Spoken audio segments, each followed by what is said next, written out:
Asteroid 2024 YR4 is sort of the tip of the iceberg for what our new telescopic capabilities are able to do.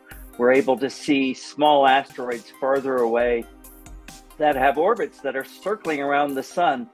And sometimes those orbits intersect very close to where the Earth is.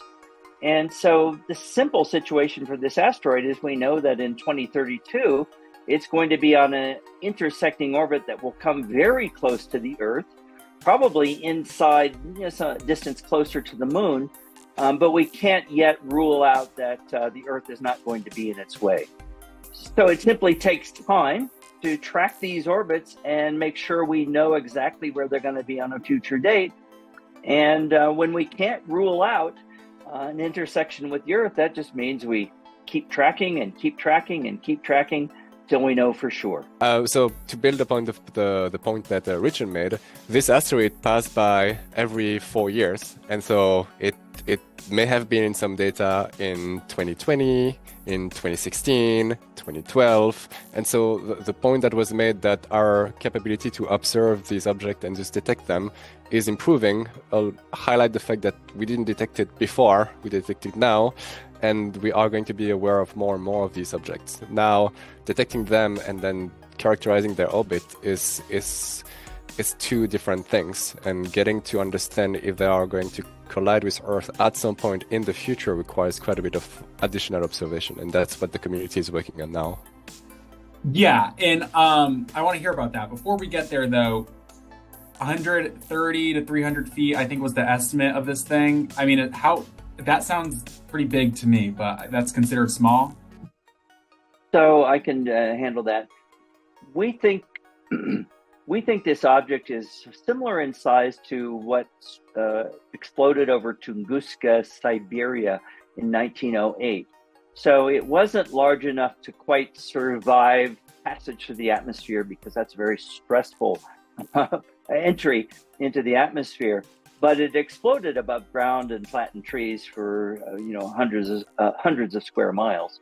And so that's the closest analog to what we currently think this object could do if it impacted the Earth. How big was would be something, would an asteroid need to be to like actually hit the ground and maybe cause damage on the ground?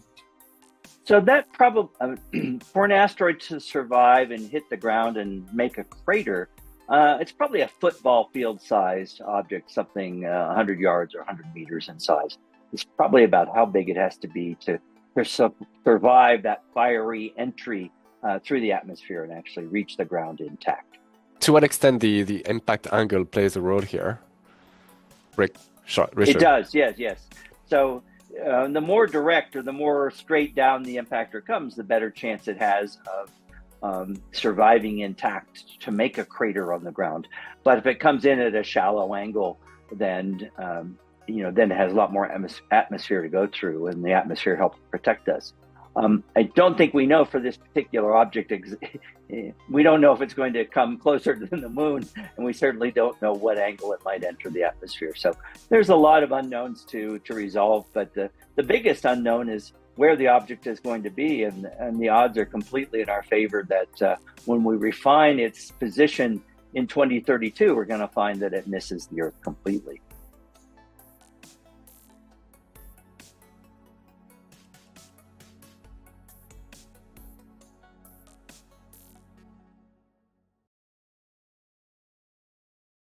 Calculating the orbit of an asteroid many decades into the future is actually very difficult in the sense that when we first discover an object, we're only seeing a very tiny piece of its orbit.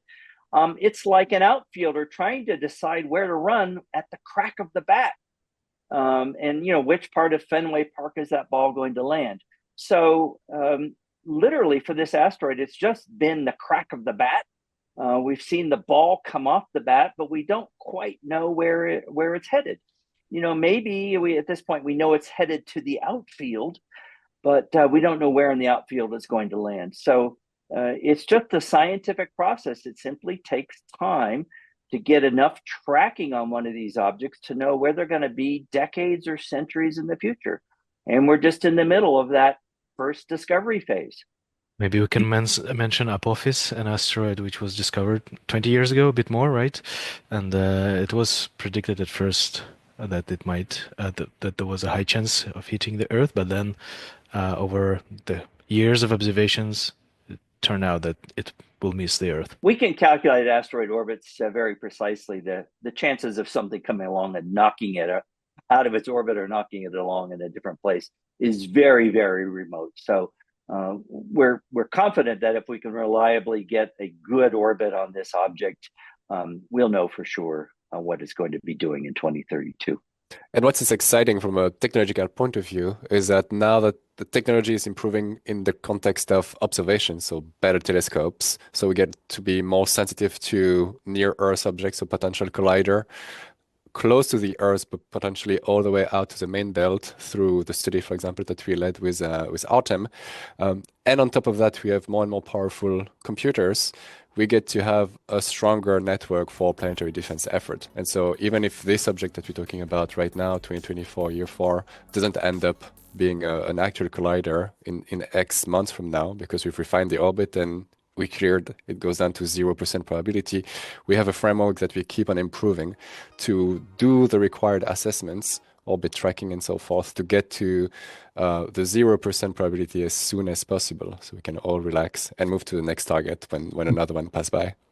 And I want to hear about the work that you all are doing, at MIT with improving our capability to kind of track these smaller asteroids or other things flying around space not too far from us. That sounds like Artem. Yeah, I'll be happy to talk about that. Yeah, so our recent work that was published in Nature in December, it describes how we can detect quite small asteroids, but very far away in the main belt. So it's not unusual to detect an asteroid like 2024 YR4, but it's not unusual to detect it near the Earth, but it's unusual to detect something like that very far away when it's just, maybe heading towards a collision with us. So that's a hard thing to do, and we managed to perform such research with the help of the James Webb Telescope and find those very small objects that still reside in the main belt, but very often they're disturbed and they become the near Earth objects. So those guys are potential targets for planetary defense efforts. The main perturbing thing that will send an asteroid from the main belt between Mars and Jupiter into a new orbit that comes near the Earth is just gravitational tugs by Jupiter. If you're in the asteroid belt, you're more or less circular. You're happily staying between Mars and Jupiter. But over time, for some asteroids, Jupiter can tug on their orbit in just the right way that those orbits become more elongated. And those more elongated orbits allow the asteroid to come closer and closer to the sun and ultimately come close enough to the sun that they're intersecting the orbit of the Earth.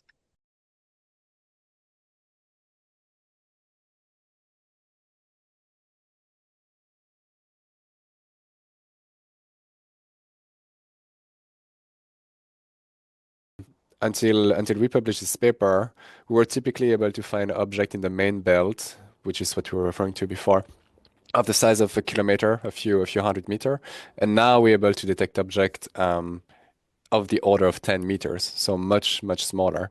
And so why is that interesting? Well, because we knew that there were about 2 million kilometers or above objects in the main belt. Now we get a sense that there is probably of the order of 1 billion objects with sizes down to 10 meters. Right? So it gives us a sense of the population of objects in the main belt, but in the context of planetary defense efforts, it is a new way to observe object all the way out to the main belt. And so this object that we refer to, 2024 year 4, even though soon enough it won't be observable with facilities on the ground, JWST will be able to keep on monitoring it all the way out there, and it will help us refine the orbit if in the near future we've not shown that there's a 0% impact probability. If I can just add some context for what it's really the work that Julian and Artem really get all the credit for. I can just tell you that by refining and applying their technique, my colleagues have basically turned the JWST into the most capable asteroid tracking system in history. And, that's not what JWST was designed and built for, but it's sure nice to know that JWST is there and available to be used for tracking an asteroid in the case where we might need it.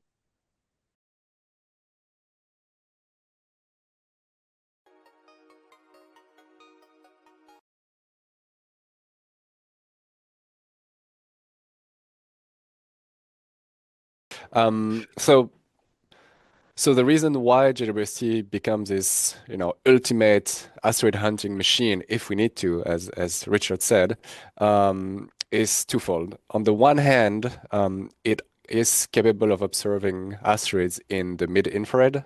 It is part of the color range that is beyond the visible, where asteroids are actually much brighter if they have a temperature that's not too far from the temperature of the Earth, as they're heated up by the sun.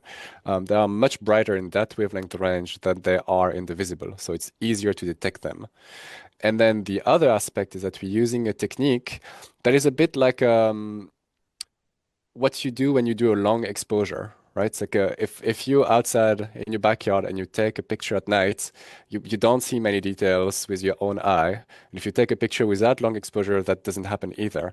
And so what we do is we do a long exposure of the sky. Now, asteroids are actually moving on the detector.